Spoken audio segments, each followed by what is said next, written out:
আমার বাসা অরিজিনাল দেশের বাড়ি চাঙ্গারপুর, এখন থাকি মিরপুর 1 নম্বর বুদ্ধিজীবী শহীদ মিনার গেটের সাথে আমার বাসা।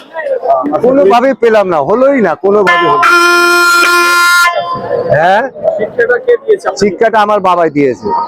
হ্যাঁ, আমার বাবাই দিয়েছে। আমার বাবাকে দিয়েছে তার বাবা। সে নিজে স্বপ্নে পাইছে, এটা স্বপ্নে পাইছে। এটা আল্লাহর দানীয় জিনিস, এটা কারো জিনিস। এটা সেই ব্রিটিশের আমলে। না না না, আমি বিক্রি করি। হ্যাঁ, বিভিন্ন প্রোগ্রামে আমি যাই, কিন্তু আমি বুদ্ধি শুনে যাই। হ্যাঁ হ্যাঁ, অবশ্যই পাই।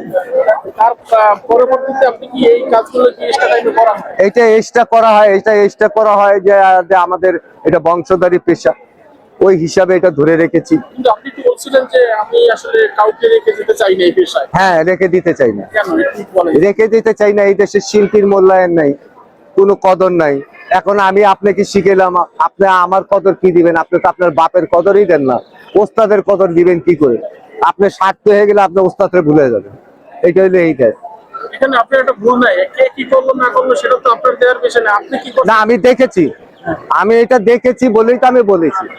আমি দেখেছি, না দেখলে তো আমি বলতাম না।